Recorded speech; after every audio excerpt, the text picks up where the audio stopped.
So, ma-open nga agad naman mga kawaray. Tadi may dakulahayo yung hatag na DTI nga tips. Ano? Simple tips lang.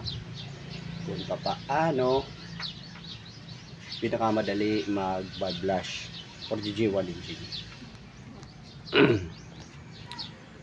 First siyempre kailangan natin naka-timing, naka-top dead center. Timing. Tapos dito timing. So ito naka-top dead center na, naka-ono na.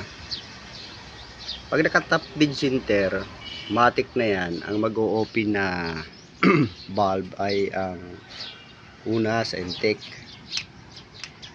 1 2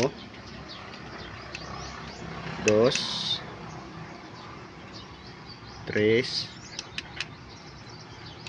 4. Ayan, tandaan nyo. 1 2 3 4. Ayan, sa kanyang top dead center. Ngayon, dyan kayo bubble blush.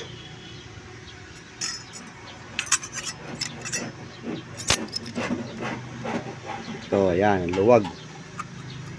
So, ang sukat yan ay 0.15 o 0.006, 0.15 mm.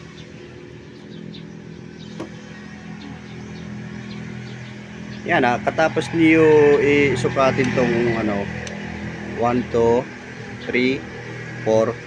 Paglagay din kayo ng markings 1 2 3 4 para din nyo makalimutan. Ang second step, so ikutin natin to ng 90 degrees. Makikita nyo yung isang dot na to, magiging dalawa yan. Bale, hahati sa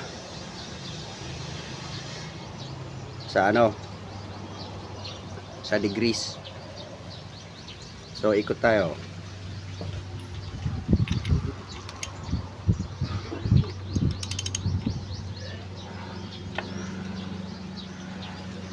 Ay sus, hirap po mag-isa lang.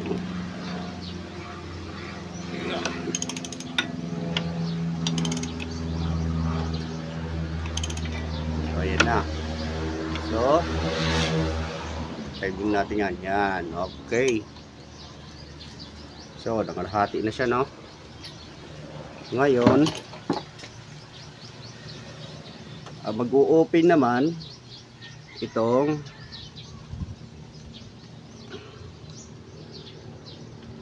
Cinco, 6,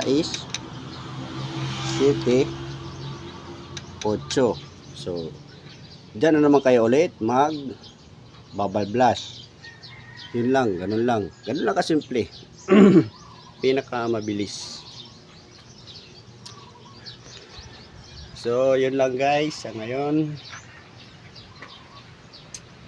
Tsaka kung gusto niyo mga video na to na tutorial about sa mga makina, sasakyan, truck, kotse, papindot na lata notification bell, tapos pa-subscribe na rin. Thank you, babos. Waray Mechanic is here.